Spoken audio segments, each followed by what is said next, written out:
မင်းတကယ်ပဲလက်လျှော့တော့မလို့လားအခုရက်ပိုင်းဘာလို့အဆင်မပြေဖြစ်ပြီးလဲကြနေရဲ့မလားပတ်ဝန်းကျင်ကဝေဖန်တန်တွေကိုတန်တရားဝင်စိတ်တွေနဲ့ညက်ဖက်တွေမှာအိမ်မပြောနိုင်တော့အောင်ပင်ပန်းနေပြီဆိုတာသိပါတယ်ဒါပေမဲ့မိတ်ဆွေအတွက်စိတ်ခွန်အားတစ်ခုဖြစ်စေမဲ့ဖြစ်ရမှန်ဇလန်းလေးကိုခဏလောက်နားထောင်ကြည့်ပေးပါလွန်ခဲ့တဲ့နှစ်ပေါင်းများစွာကအမေရိကန်နိုင်ငံမှာလူတစ်ယောက်ရှိခဲ့ဘူးတဲ့သူဟာကဘာကြီးကိုလင်းထိန်စေမဲ့လျှက်စစ်မီဒီကိုတီထွင်ဖို့စ조사နေသူပါသူဟာတစ်ချိန်မကနှစ်ချိန်မကပဲအချိန်ပေါင်းထောင်နဲ့ချီပြီးကြာရှုံးခဲ့ပါတယ်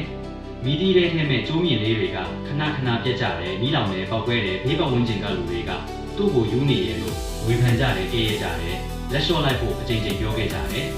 သူဟာအချိန်ပေါင်း9000ကျော်အထိကြာရှုံးခဲ့တဲ့အချိန်မှာသတင်းထောက်တစ်ယောက်ကသူ့ကိုလာမေးတယ်ခင်ဗျားအချိန်ပေါင်း9000ကျော်တောင်ကြာရှုံးနေပြီပဲဘာလို့လက်မလျှော့သေးတာလဲတဲ့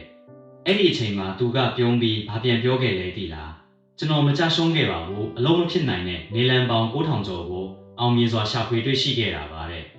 အဲ့ဒီလူဟာနောက်ဆုံးမှာတော့ကဘာကြီးကိုအမောင်ထုတဲကကယ်တင်ခဲ့တဲ့သောမတ်အဒီဆင်ပဲဖြစ်ပါတယ်ဒီဖြစ်ရမှန်ဇလန်းကမင်းကိုဘာပြောခဲ့လဲဆိုရင်ပြဿနာတွေကြာရှုံးမှုတွေဆိုတာမင်းကိုဖျက်ဆီးဖို့လာတာမဟုတ်ဘူးမင်းသွားမဲ့လမ်းကြောင်းမှာဘယ်ရာကအလုံးမဖြစ်ဘူးလဲဆိုတာကိုလမ်းညွှန်ပြသပေးလိုက်တာပါအောင်မြင်မှုဆိုတာလဲမကြဘူးတာကိုပြောတာမဟုတ်ဘူးလဲကြသွားတိုင်းပြန်ထနိုင်တာကိုပြောတာပါလမ်းဆုံးပြီလို့ထင်ရတဲ့အချိန်ဟာတကယ်တော့အလှည့်အပြောင်းတစ်ခုရဲ့အစပဲမင်းရဲ့စ조사မှုတွေကအချီးနှီးဖြစ်မသွားပါဘူး